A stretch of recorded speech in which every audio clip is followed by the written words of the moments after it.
ஐயனார் துணை சீரியல்ல அடுத்து நடக்க போற நிகழ்வுகளை நாம பார்க்கலாம். சோழனி நிலாவையும் நல்லபடியா பேசி வீட்டுக்கு மாப்பிள்ளை விருந்துக்குன்னு அழைக்கிறாங்க நிலாவோட அப்பா. ஆனா அப்படி வந்ததுல இருந்தே அங்க சோழனுக்கு வெறும் அவமானம் தான் மிஞ்சுது. ஏன்னா விருந்துக்கு வரும்போது வண்டியில நிலா தன்னோட குடும்ப கதையெல்லாம் பேச ஆரம்பிச்சதுமே இதை ஒரு சாக்கா வச்சுட்டு மனோகர் அந்த காரோட டிரைவரை அனுப்பிட்டு, சோழன் நீங்களே காரை ஓட்டுங்க, நீங்கள் தான் நல்லா கார் ஓட்டுவீங்களே அப்படின்னு சொல்லி ஐஸ் வச்சு அவங்கள ஓட்ட வைக்கிறாங்க. இதுபடி அவங்க என்ன சொல்ல வராங்கன்னா, நீ டிரைவர் தாண்டா, என் பொண்ணுக்கு புருஷன் இல்லடாங்கிறத சொல்லாமல் சொல்கிறாங்க. இதை பார்த்ததுமே நிலா, ஏன்ப்பா அவரை ஓட்ட வைக்கிறீங்க அப்படின்னு சொல்லி கேட்குறாங்க. இல்லைப்பா, மாப்பிள்ளை தான் நல்லா கார் ஓட்டுவாரே, ஏன்னா உன்னைய கடத்திட்டு போகும்போதே அப்படி தானே போனார், அதனால் நான் சொல்கிறேன் அவரே ஓட்டிட்டு போட்டோம், ஏன்னா மூணாவது மனுஷங்களை வச்சுட்டு நம்ம குடும்ப விஷயத்தை பேசுகிறது அவ்வளோ நல்லா இருக்காதுலான்னு சொல்லி சமாளிக்கிறாங்க. ஆனால் இவரோட சூழ்ச்சி எதுவுமே சோழனுக்கு தெரியாமல் இல்லை. அதே மாதிரி வீட்டுக்கு வந்ததுமே எல்லாருமே நிலாவை தான் பாசமாக வரவேற்கிறாங்க. அது மட்டும் இல்லாமல் நிலாவுக்கு தான் அதிக முக்கியத்துவமும் கொடுக்குறாங்க. சோழனை யாருமே கண்டுக்கிட்டதில்லை. அதை நிலாவுமே கவனிக்கிறாங்க. இருந்தாலுமே நம்ம அப்பா அம்மா இப்போ தான் நம்மக்கிட்ட பேசியிருக்காங்க, உடனே நம்ம என்னத்தை சொல்ல அப்படின்னு சொல்லிட்டு கொஞ்சம் விட்டு பிடிப்போன்னு அவங்களும் அமைதியாக தான் போகிறாங்க. ஆனால் அவங்க அப்பப்போ சோழனை கவனிக்க தான் செய்கிறாங்க. ஆனால் அவங்களால எதுவுமே பண்ண முடியலை. ஏன்னா அவங்க அம்மா அப்பா ரொம்ப நாள் கழித்து அவங்கள ஏற்றுக்கிட்ட சந்தோஷத்தில் இருக்கிறாங்க. அதே மாதிரி தான் அவங்கக்கிட்ட ரொம்பவே எல்லாருமே நல்ல விதமாக நடந்துக்கிட்டாங்க. நிலாவை ஒரு தேவதை மாதிரி ட்ரீட் பண்ணுதாங்க. ஒவ்வொரு விஷயத்துலையுமே பார்த்து பார்த்து அவங்கள கவனிச்சுக்கிட்டுதாங்க. அப்படி இருக்கும்போது அவங்கக்கிட்ட நம்ம எப்படி ஏற்று பேச அப்படின்னு சொல்லிட்டு தான் நிலா ரொம்பவே யோசிக்கிறாங்க. அது மட்டும் இல்லாமல் சோழனை இவங்க இல்லாதப்போ ரொம்பவே அவமானப்படுத்துகிறாங்க. அந்த விஷயங்களை சோழனுமே நிலா கிட்ட சொல்கிறது கிடையாது. ஏன்னா நம்ம சொல்லி அவள் சந்தோஷத்தையே ஏன் கெடுக்கணும், அவள் அந்த ஒரு வாரம் அவங்க அம்மா அப்பா கூட சந்தோஷமாக இருந்துட்டு வரட்டும் அப்படின்னு சொல்லிட்டே சோழன் நினச்சிக்கிட்டுதாங்க. அவங்களுக்கு நடந்த எந்த ஒரு அவமானத்தையும் வெளியிலையும் சொல்லிக்கிட மாட்டுக்காங்க. அப்படி ஒரு நாள் நம்ம சோழன் வெளியில் உட்காந்து காஃபி குடிச்சுக்கிட்டு இருக்கும்போது நிலாவும் நிலாவோட அப்பாவும் வெளியில் போயிருக்காங்க. அந்த சமயமாக பார்த்து நிலாவோட அம்மா சோழன் கிட்ட, என்னப்பா வீட்டில் எல்லாருமே எப்படி இருக்காங்க அப்படிங்கிற மாதிரி கேட்குறாங்க. எல்லாருமே நல்லா இருக்காங்க ஆண்டி அப்படின்னு சொல்லி பேசுகிறாங்க. பேசுனதுமே, சரி அடுத்து நீ என்ன வேலை பார்க்கலான்னு நீ நினைக்கிற அப்படின்னு சொல்லி கேட்குறாங்க. என்ன வேலை? நான் இப்போது நல்லா தானே வேலை பார்த்துக்கிட்டு இருக்கேன், என் வேலைக்கு என்ன குறைச்சல் அப்படின்னு சொல்லி கேட்குறாங்க. இந்த வேலையை பார்த்து நீ என் பொண்ணை சந்தோஷமாக வச்சுக்கிடவா? நான் இப்போ சொல்கிறேன், என் பொண்ணை விட்டு நீ போயிடு, என் பொண்ணு எங்கள் கூடவே இருக்கட்டும், இல்லைனா அவளுக்குன்னு ஒரு நல்ல வரனை பார்த்து நாங்கள் கல்யாணம் பண்ணி வச்சுருவோம், அவளுக்குன்னு ஒரு நல்ல வாழ்க்கையே இருக்குது, நீ அவள் வாழ்க்கையை கெடுத்துக்கிட்டு இருக்க, ஒரு நல்ல வேலைக்காச்சும் நீ போ அப்படின்னு சொல்லி அட்வைஸ் பண்ணுறாங்க. இதை கேட்டதுமே சோழனுக்கு அதிகமாகவே கோவம் வருது. என்னங்க பேசிக்கிட்டு இருக்கீங்க, ஏன் பொண்டாட்டி அவளை நீங்கள் விட்டுட்டு போன்னு சொல்லிக்கிட்டு இருக்கீங்க? நாங்கள் அப்படி சொல்லலப்பா, ஒன்று ஒரு நல்ல வேலைக்கு போ, இல்லைன்னா அவளை எங்ககிட்ட விட்டுரு நாங்கள் பார்த்துக்குறோங்கிற மாதிரி தான் நாங்கள் சொன்னோம், நீ ஏன் தப்பாக புரிஞ்சுக்கிடுத அப்படின்னு சொல்லி பூசி மொழுகுறாங்க. இதை கேட்டதுமே சோழன், நீங்கள் எப்படி என்ன அர்த்தத்தில் பேசுனீங்கன்னு எனக்கு நல்லாவே தெரியும், என் வேலைக்கு எந்த குறைச்சலும் இல்லை, என்னால் நல்லா சம்பாத்தியம் பண்ணி என் பொண்டாட்டியை என்னால் பார்த்துக்கிட முடியும், நீங்கள் உங்கள் வேலையை பாருங்கள் அப்படின்னு சொல்லி மூஞ்சில் அடிச்சாப்புல சொல்கிறாங்க. இதை கேட்டதுமே நிலாவோட அண்ணனுக்கு ரொம்பவே கோவம் வருது. உன்னை நாங்கள் இப்போ என்ன தப்பாக சொல்லிட்டோம், ஒரு நல்ல வேலைக்கு போ, எங்கள் பொண்ணை நீ நல்லா பார்த்துக்கோன்னு மட்டும்தானே நாங்கள் சொல்கிறோம், வேறு எதுவுமே தப்பாக பேசலையே. ஆமாம், நான் விருப்பப்பட்டு பண்ணுற ஒரு வேலையை நீங்கள் தப்பாக பேசும்போது அது எனக்கு தப்பாக தான் தெரியும் அப்படின்னு சோழன் சொல்கிறாங்க. உடனே நிலாவோட அண்ணன் சொல்கிறாங்க, சரி நான் இப்போது ரொம்பவே அமைதியாக பேசுகிறேன், என்னோட தங்கச்சி என் கூட தான் இருக்கணும், நீ நான் இங்கே ஒரு வேலை பார்த்து தரேன், நீ அந்த வேலையை பார்த்துட்டு என் தங்கச்சியும் பார்த்துட்டு எங்கள் வீட்டோடையே இருந்துரு, அதுக்கு உனக்கு சம்மதமானு சொல்லி கேட்குறாங்க. எங்கள் வீட்டோட மாப்பிள்ளையாக இருக்கிறதுக்கு நான் என்ன கையால் ஆகாதவனா, என் பொண்டாட்டியை என்னால் பார்த்துக்க முடியும், அதே மாதிரி என் குடும்பம் எங்கே இருக்கோ அங்கே தான் நிலாவுமே இருக்க முடியும், நீங்கள் என்னென்னா முறையவே மாற்றுறீங்க அப்படின்னு சொல்லி பேசுகிறாங்க. உடனே சோழன் சொல்கிறாங்க, இங்கே நடந்த எந்த விஷயமுமே நிலாவுக்கு தெரியாமல் பார்த்துக்கோங்க, தெரிஞ்சால் அவள் ரொம்பவே மனசு கஷ்டப்படுவா, நீங்கள் எல்லாருமே இன்னுமே மாறலை அப்படின்னு சொல்லிட்டு அவங்க கிளம்பி போகிறாங்க. உடனே நிலாவோட அம்மா சொல்கிறாங்க, இவன் என்னடா பொழைக்க தெரியாத ஆளாக இருக்கான், பேசாமல் வீட்டோட இருந்து தானே நாம் இவனை சம்பாதிக்க சொல்கிறோம், அதையும் இவன் பண்ண மாட்டேங்கிறான் அப்படின்னு சொல்கிறாங்க.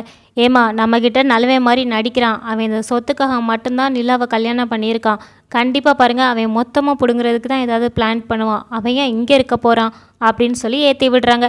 இதை கேட்டதுமே நிலாவோட அம்மா, ஒருவேளை இருக்குமோ, இவன் அந்தளவுக்கு நல்லவன் கிடையாதுன்னு தான் நானும் நினைக்கிறேன், சரி போக போக பார்ப்போம் அப்படின்னு சொல்லிட்டு கிளம்பி போகிறாங்க.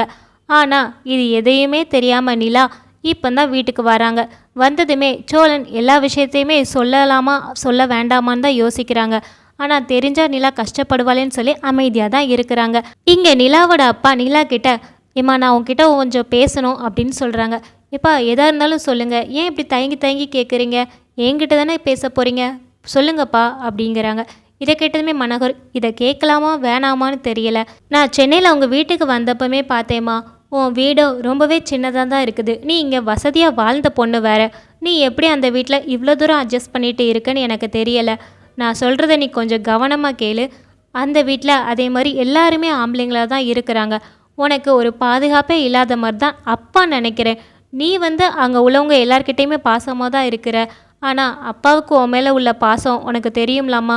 நீ பாதுகாப்பாக இருக்கணும் தானே அப்பாவும் நினைப்பேன். மாப்பிள்ளையோ டிரைவர் வேலை தான் பார்க்குறாரு. அந்த சம்பாத்தியத்தில் எப்படி ஒன்றா சந்தோஷமாக வச்சுக்கிட முடியும்? நீங்கள் 2 பேருமே இங்கேயே இருங்க. என்னோட கம்பெனிலே நான் சோழனுக்கு ஒரு வேலையை போட்டு கொடுக்குறேன். மாப்பிள்ளை இங்கே இருந்துக்கிட்டே வேலையை பார்த்துட்டு போட்டோம். அதே மாதிரி நீ இங்கேருந்தே வேலைக்கு ட்ரை பண்ணு. நீங்கள் 2 பேருமே நல்லபடியாக வாழுங்க. யார் வேண்டான்னு சொன்னா அப்படின்னு சொல்கிறாங்க. என்னப்பா சொல்கிறீங்க? நான் எப்படி இங்கே இருக்க முடியும், அதுவும் கல்யாணத்துக்கு அப்புறம் அப்படின்னு சொல்கிறாங்க. இல்லைம்மா கொஞ்சம் பேசிப்பாரேன் அப்படின்னு சொல்கிறாங்க. எப்பா இதில் பேசுகிறதுக்கு ஒன்றுமே கிடையாது. ஏன்னா எனக்கு இப்போ கல்யாணம் ஆயிடுச்சு. நாங்கள் ஒரு வார விருந்துக்கு மட்டும்தான் வந்திருக்கோம். இந்த வீட்டில் உட்காந்து சாப்பிட்றதுக்கு நாங்கள் வரல. அதை கொஞ்சம் புரிஞ்சுக்கோங்கப்பா அப்படின்னு சொல்கிறாங்க. என்ன பெத்த பொண்ணே இப்படி பேசுகிறா அப்படிங்கிற மாதிரி மனோகர் பார்க்குறாங்க. இருந்தாலுமே நிலா, அப்பா நான் சொல்கிறேன் தப்பாக நினச்சிக்கிடாதீங்க, இது சரி வராது. அதே மாதிரியே இந்த விஷயத்த நீங்கள் சோழன்கிட்ட மட்டும் சொல்லிடாதீங்க. ஏன்னா இது அவங்களுக்கு ஒரு பெரிய அவமானமாக தான் தெரியும் அப்படின்னு சொல்கிறாங்க. உடனே சரிமான்னு சொல்லி 2 பேருமே வீட்டுக்கு வராங்க. வீட்டுக்கு வந்ததுமே நிலா கவனிக்கிறாங்க. சோழன் ரொம்பவே அமைதியாக இருக்கிறாங்க. என்ன நீங்கள் எப்போதுமே லொடலொடன் பேசிகிட்டே இருப்பீங்க, என்ன அமைதியாக இருக்கீங்க அப்படின்னு சொல்லி கேட்குறாங்க. அதெல்லாம் ஒன்றும் இல்லைங்க, சரி அப்படின்னு சொல்லிட்டு 2 பேருமே சாப்பிட போகிறாங்க. ஆனால் போன இடத்துல அங்கே நிலாவோட அண்ணே ரொம்பவே வம்பளுக்கிற மாதிரி பேசுகிறாங்க சோழன்கிட்ட. இதை பார்த்ததுமே நிலா, தயவு செஞ்சு கொஞ்சம் அமைதியாக மரியாதையாக பேசுகிறியா அப்படின்னு சொல்லி அவங்க அண்ணனை சொல்கிறாங்க. நான் இப்போ என்ன மரியாதை கொடுக்கல உன் புருஷனுக்கு, நான் நல்லபடியாக தானே பேசுகிறேன் அப்படின்னு சொல்கிறாங்க. நீ நல்லபடியாக தான் பேசுகிற, ஆனால் அதில் நக்கல் தான் தெரியுது. கொஞ்சம் மரியாதையாக பேசுனா நல்லாயிருக்கும் அப்படின்னு நிலா சொல்கிறாங்க. என்ன மரியாதை வேண்டி கிடக்கு? நம்ம வீட்டுக்கு டிரைவராக வந்தவன் இப்போ உன்னைய கல்யாணம் பண்ணிட்டான்ங்கிறதுக்காக சாரிக்கு சமமாக உட்காந்து சாப்பிட வைக்கிறதே பெருசு. அப்படி இருக்கும்போது இவனுக்கெல்லாம் என்ன மரியாதை அப்படிங்கிற மாதிரி பேசுகிறாங்க. இதை கேட்டதுமே நிலாவுக்கு அதிகபட்சமாக கோபம் வருது. என்ன நினச்சிக்கிட்டு இருக்கீங்க வீட்டில் எல்லாருமே? ஆளாளுக்கு என் புருஷனை பார்த்து ஒன்று ஒன்றா சொல்லிக்கிட்டு இருக்கீங்க. அவர் வீட்டுக்கு வந்ததுலேருந்து அம்மா என்னன்னா மூஞ்சி கொடுத்து கூட அவர்கிட்ட பேச மாட்டேக்காங்க.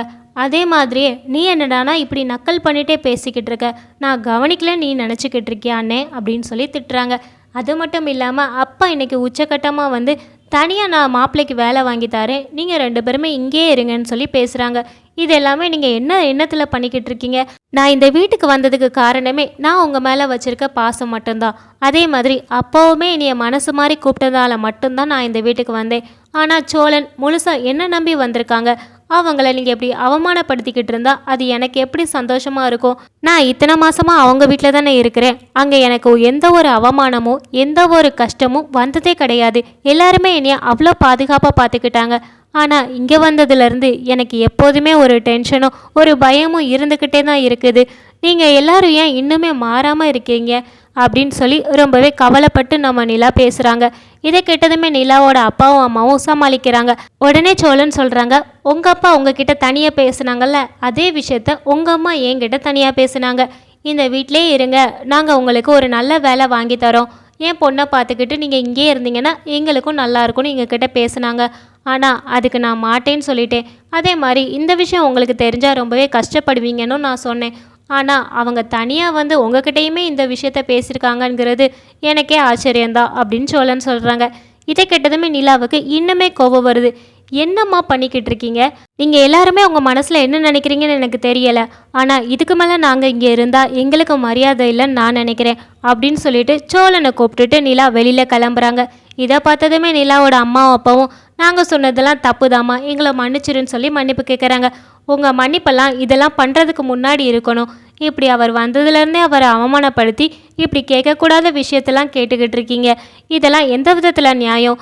ஏன் இதுவே நம்ம அண்ணி இருக்காங்களே, அவங்கள நீங்கள் அவங்க அம்மா அப்பா வீட்டில் போய் வாழ சொல்லுவீங்களா? நம்ம அண்ணனும் தான் இருக்கான், அவனை போய் அவங்க வீட்டிலே போய் வாழ சொல்லுவோமா? அப்படின்னு சொல்லி முகத்தில் அடிச்சாப்புல பேசிட்டு பேக்கெல்லாம் தூக்கிட்டு வெளியில் வராங்க. இதை பார்த்ததுமே நிலாவோட அம்மாவும் அப்பாவும் நம்ம ரொம்பவே அவசரப்பட்டுட்டோமோன்னு சொல்லி ரொம்பவே வருத்தப்பட்டு அழுகுறாங்க.